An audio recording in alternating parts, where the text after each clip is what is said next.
Elvis was singing "Love Me Tender" on stage, but fists were flying in the audience. A love song was playing while hatred was spreading. When Elvis saw this contradiction, he stopped the music and did something that reminded the whole world of the power of love. The International Hotel in Las Vegas pulsed with electric energy on that warm September evening in 1972. The venue, with its opulent gold and crimson decor, crystal chandeliers, and plush velvet seating, had become synonymous with Elvis Presley's legendary residency performances. Tonight marked the opening night of his fall engagement, and anticipation hung thick in the air like incense in a cathedral. The audience was a kaleidoscope of humanity, tourists from around the world, devoted fans who had followed Elvis for decades, celebrities hiding behind dark sunglasses, and local Las Vegas residents who had grown accustomed to having the king of rock and roll as their neighbor. The showroom was packed to capacity with nearly 3,000 people, each one eager to witness what many considered to be Elvis at the absolute peak of his performing powers. The stage was set with dramatic lighting that would soon transform the space into something magical, while the orchestra pit housed some of the finest musicians in the business, all waiting for their cue to begin what promised to be an unforgettable evening of music and entertainment. Among the diverse crowd, two men sat just 15 feet apart in the premium seating section near the front of the stage, completely unaware of each other's presence. The proximity was purely coincidental, a twist of fate that would soon prove to be anything but random. Both men had purchased their tickets months in advance, both had come alone, and both carried invisible wounds that ran deeper than anything visible to the naked eye. Robert Bobby Mitchell sat rigidly in seat 12A, his broad shoulders tense beneath his navy blue suit jacket. At 38 years old, Bobby bore the weathered appearance of a man who had seen far more than his fair share of life's darker moments. His close-cropped dark hair was beginning to show threads of premature gray at the temples, and his brown eyes held a 1,000-yard stare that spoke of experiences he wished he could forget. His hands, scarred and calloused from years of manual labor, gripped his drink glass so tightly that his knuckles had turned white. Bobby had served as a platoon sergeant in the 1st Infantry Division during some of the heaviest fighting in Vietnam. He had been discharged 2 years earlier after taking shrapnel from a mortar round that left him with a pronounced limp and chronic pain that no amount of medication seemed to fully address. The physical wounds had healed as much as they ever would, but the psychological scars remained fresh and raw, manifesting in nightmares that jolted him awake in cold sweats, and a hypervigilance that made it impossible for him to relax in crowded spaces. Tonight was different, though. Bobby had convinced himself that Elvis's music might provide some temporary escape from the constant noise in his head. He had grown up listening to Elvis records in his childhood home in Memphis, and those songs represented a time when the world seemed simpler, when his biggest worry was whether he would have enough money to take Sally Henderson to the school dance. Elvis's voice had been a source of comfort during his darkest moments overseas, when he would lie in his bunker listening to armed forces radio and dreaming of the day he could come home to a world that still made sense. Just a few seats away, in seat 12P, sat James "Jimmy" Rodriguez, a 35-year-old man whose slight frame and nervous energy contrasted sharply with Bobby's imposing presence. Jimmy's black hair was styled in the current fashion, and he wore a brown leather jacket over a white shirt that he had pressed carefully that morning, wanting to look his best for this special evening. His dark eyes darted constantly around the room, never settling on any one spot for more than a few seconds, a habit he had developed during his own tours of duty in the jungles of Southeast Asia. Jimmy had served as a radio operator with the 25th Infantry Division, spending months in the forward operating bases where communication with the outside world was his responsibility. The weight of that responsibility had been crushing at times, knowing that a single missed transmission or garbled message could mean the difference between life and death for his fellow soldiers. He had returned home 3 years earlier, officially classified as having completed his service with honor, but feeling anything but honorable about some of the things he had witnessed and been forced to participate in. Like Bobby, Jimmy had struggled with his transition back to civilian life. He had bounced between jobs, unable to maintain focus or deal with supervisors who had never experienced anything more stressful than a busy lunch rush or a demanding customer. He lived alone in a small apartment, avoiding social situations and declining invitations from well-meaning family members who couldn't understand why he seemed so different from the enthusiastic young man who had left for the war years earlier. The tragic irony was that both men had actually served in the same general area during overlapping time periods, though they had never met during their military service. Both had been present during the infamous Battle of Firebase Charlie, a small outpost that had come under heavy enemy fire for 3 days and nights in the spring of 1970. The battle had been a turning point for both men, marking the moment when whatever innocence they had managed to retain despite months of combat had been permanently stripped away. Bobby had been part of the relief force that had fought its way through enemy lines to reach the besieged firebase.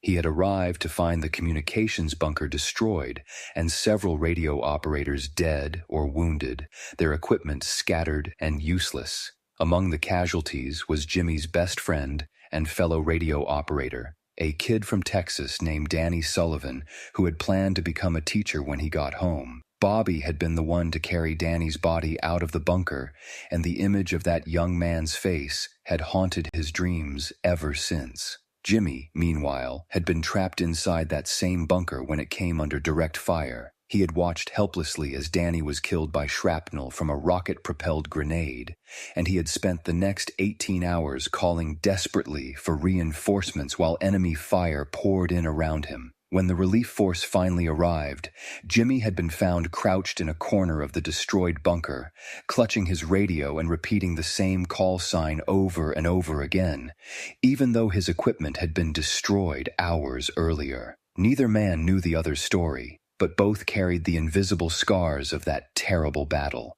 Both had received medals for their service during that engagement. Bobby for his role in the rescue mission, and Jimmy for maintaining communications under fire until his equipment was destroyed. Neither man felt like a hero, and both struggled with survivor's guilt that had only intensified during their years back home. As the lights dimmed and the orchestra began to play the opening notes of Elvis's entrance music, both Bobby and Jimmy felt their shoulders tense in anticipation. For both men, this concert represented a desperate attempt to reconnect with something good from their past, to find some small piece of the joy and innocence they had lost in the jungles of Vietnam. They had no idea that their paths were about to intersect in a way that would change both of their lives forever. The audience erupted in thunderous applause as Elvis appeared on stage in his iconic white jumpsuit, adorned with intricate gold and silver rhinestone patterns that caught the stage lights and made him seem to glow like a supernatural being. His presence was magnetic and commanding,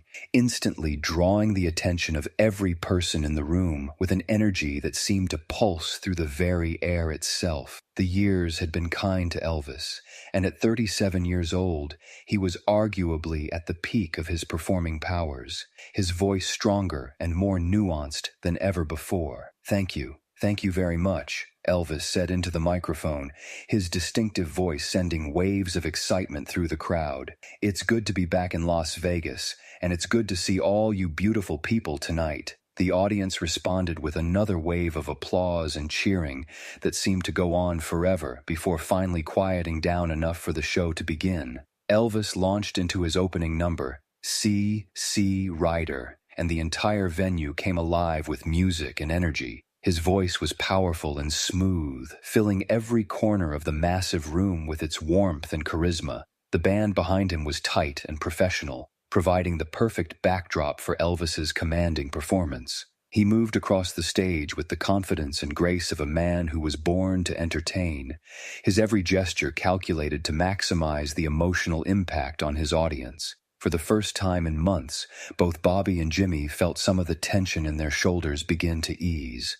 The music washed over them like a warm tide, temporarily drowning out the constant chatter of anxiety and hypervigilance in their minds. They found themselves remembering better times. Bobby thought of dancing with his high school sweetheart to "Can't Help Falling in Love" at the senior prom, while Jimmy remembered singing along to "Hound Dog" on the radio while working on his father's car in the family garage on Sunday afternoons. Elvis moved through his set list with the practiced ease of a master performer. He sang "That's All Right" with the same rebellious energy that had made him famous nearly 2 decades earlier. "Hound Dog" with a playful swagger that had the entire audience clapping along, and "Don't Be Cruel" with a charm that reminded everyone why he was called the king. Throughout each song, his keen performer's instincts kept his attention partially focused on the audience, reading their faces and adjusting his performance to maximize their emotional connection to the music. As the evening progressed, Elvis transitioned into some of his more tender ballads, the songs that showcased not just his powerful voice,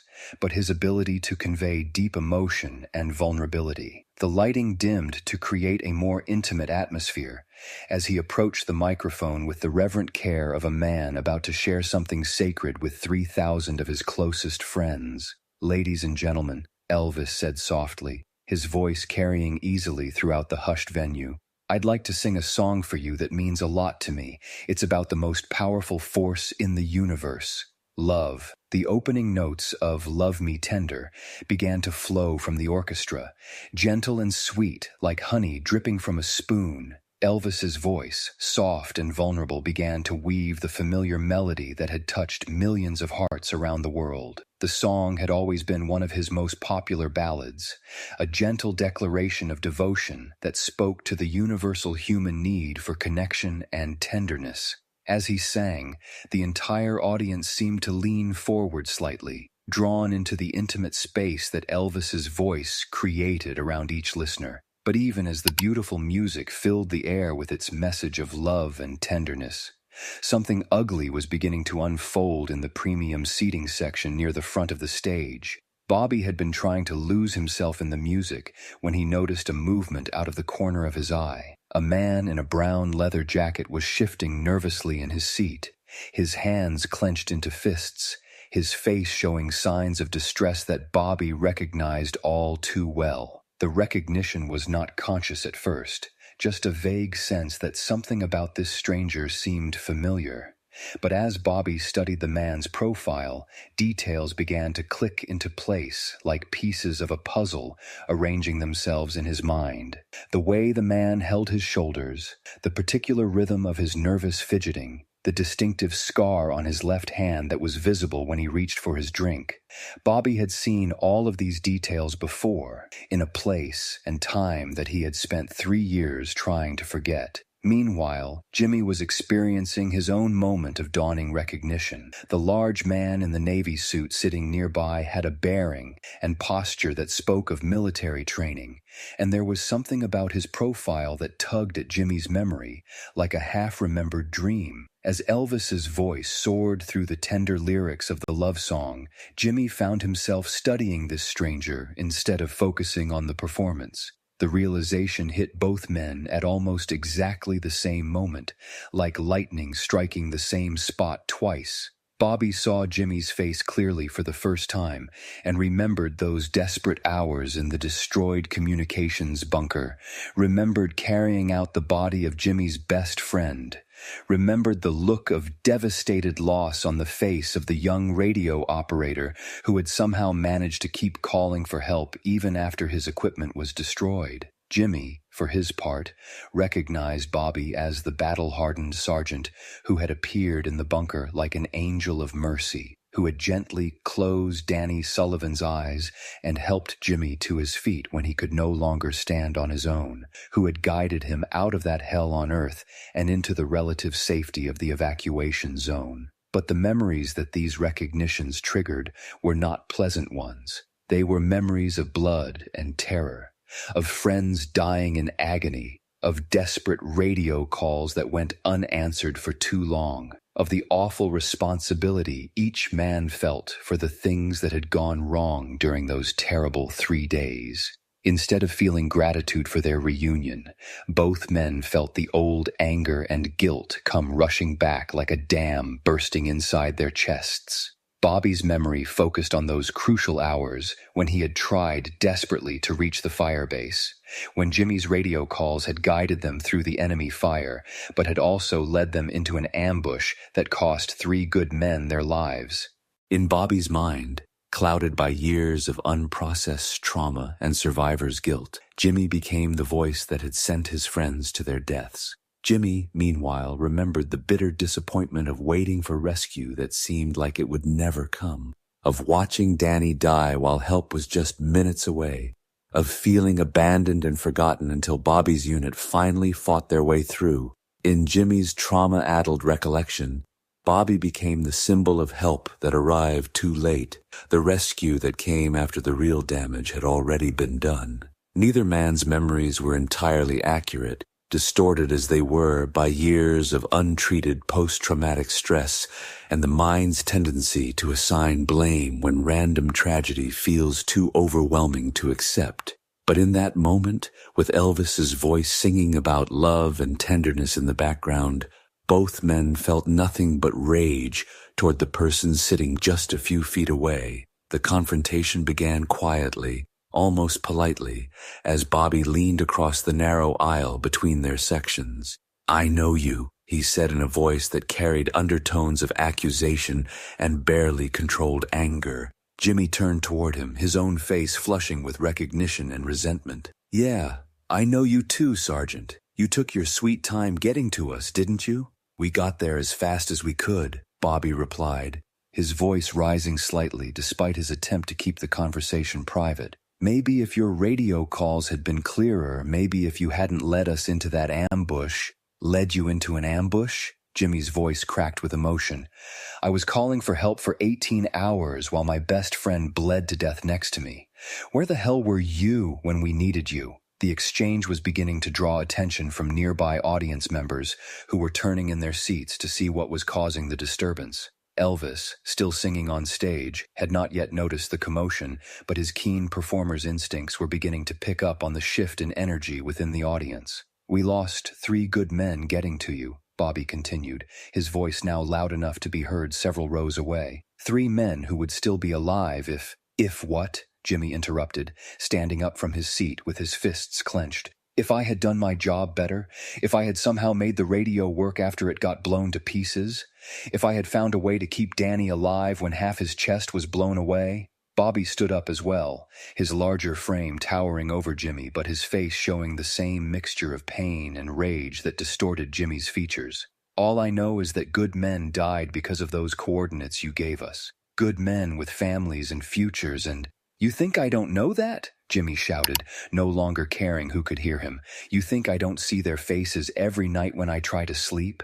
You think I don't know that Danny died because I couldn't save him?" The confrontation had now escalated to the point where Elvis could no longer ignore it. He had been in the middle of the second verse of Love Me Tender when he noticed the disturbance in the audience, and his voice faltered slightly as he tried to process what he was seeing. Here he was, singing about love and tenderness, while 2 men in his audience were facing off like gladiators preparing for battle. Elvis had always prided himself on his ability to read his audience and respond to their needs, but this situation was unlike anything he had encountered in his decades of performing. His first instinct was to continue singing and hope that security would handle the problem quietly, but something about the raw pain in both men's voices made him reconsider. Without finishing the song, Elvis stepped away from the microphone and raised his hand to signal the orchestra to stop playing. The sudden silence in the venue was deafening, and 3,000 people turned their attention from the stage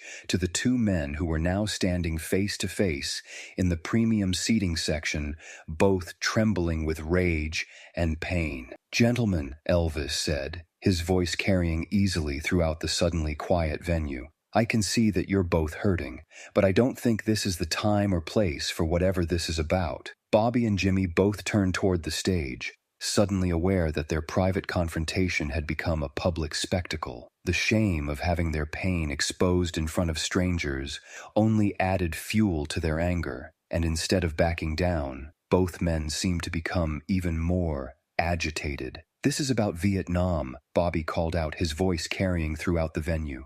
"This is about good men who died because of mistakes and miscommunication, and this is about survivors' guilt and blame, and 3 years of trying to forget things that can't be forgotten," Jimmy added, his voice breaking with emotion. Elvis felt his heart sink as he began to understand what he was witnessing. These weren't just two angry strangers causing a disruption at his concert. These were two wounded veterans whose pain had been triggered by seeing each other. Two men who were drowning in trauma and guilt and had nowhere else to direct their anguish except at each other. "I see," Elvis said softly, stepping to the very edge of the stage so that he was as close to the two men as possible. "You both served our country in Vietnam." Both men nodded, though they continued to glare at each other with undisguised hostility. "And you both made it home," Elvis continued.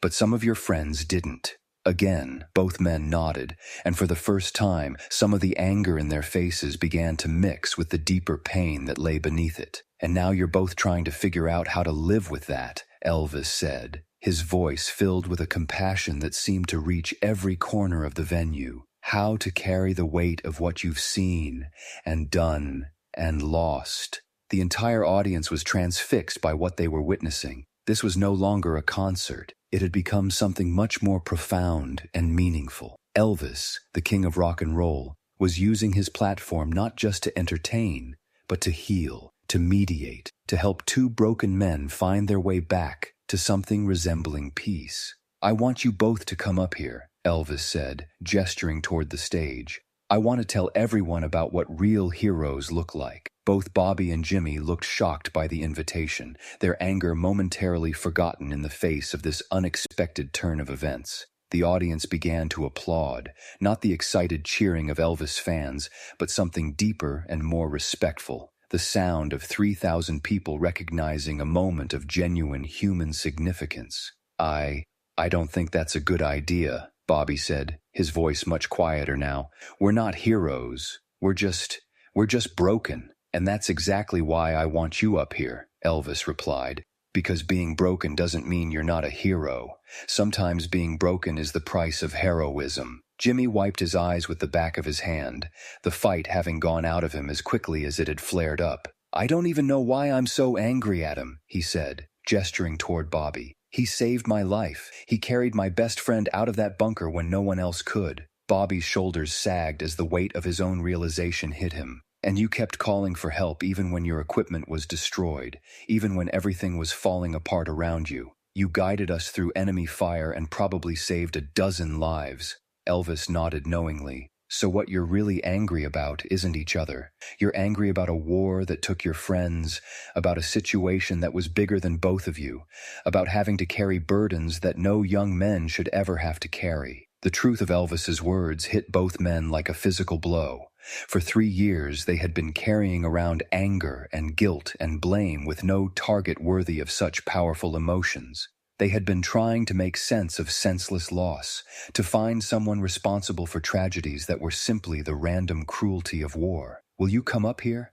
Elvis asked again, his voice gentle but insistent. "Will you let me show these people what real courage looks like?" Slowly, reluctantly, both men began to make their way toward the stage. The audience parted to create a path for them, and many people reached out to touch their shoulders or whisper words of thanks and support as they passed. By the time they reached the stage, both men were crying openly, the long suppressed emotions finally finding their way to the surface. Elvis helped them both up onto the stage and positioned himself between them, placing a hand on each man's shoulder. "Ladies and gentlemen," he said to the audience, "I want you to meet two real American heroes. These men served our country in Vietnam, and they've been carrying the weight of that service ever since they came home." The applause that followed was unlike anything Elvis had ever heard in his career. Not the excited screaming of fans, but something much more meaningful and profound. It was the sound of recognition, of respect, of a community coming together to honor sacrifice and acknowledge pain. "What's your name, son?" Elvis asked Bobby. "Robert Mitchell," Bobby replied, his voice still shaky with emotion. "Bobby. And you?" Elvis asked Jimmy. James Rodriguez, Jimmy. Bobby and Jimmy, Elvis repeated, addressing the audience. Two men who answered their country's call and paid a price that most of us can't even imagine. They've been carrying that price around with them for years. And tonight, they got confused about who was responsible for their pain. Elvis turned back to the two men. But you both know now, don't you? You both know that you're not each other's enemy. You're brothers who went through hell together and somehow made it out alive. Bobby looked at Jimmy with new eyes, seeing not the person responsible for his friends' deaths, but a fellow survivor struggling with the same demons that haunted his own sleepless nights. "I'm sorry," he said, extending his hand. "I'm sorry for blaming you for things that weren't your fault." Jimmy took the offered hand and held it firmly. "I'm sorry too. I know you did everything you could. We all did everything we could." Elvis stepped back and began to sing again, but this time it wasn't "Love Me Tender." Instead, he chose "Bridge Over Troubled Water," the Simon and Garfunkel song that had become an anthem of comfort and support. His voice, powerful and filled with emotion, transformed the song into something sacred, a musical prayer for healing and understanding. As Elvis sang, Bobby and Jimmy stood together on the stage, two broken men who had finally found their way back to something resembling peace. The audience was completely mesmerized, many people crying openly as they witnessed this extraordinary moment of human connection and forgiveness. When the song ended, the applause was deafening and seemed to go on forever. People were on their feet, not just for Elvis, but for Bobby and Jimmy, for the courage it had taken to confront their pain and find their way to forgiveness. "This," Elvis said as the applause finally began to die down, "this is what love really looks like. Not the easy love of good times and happy endings, but the hard love of forgiveness and understanding, and choosing to see each other as human beings instead of enemies." Elvis kept both men on stage for the rest of the concert, which continued for another hour and became one of the most emotionally powerful performances of his entire career. Every song seemed to carry extra meaning.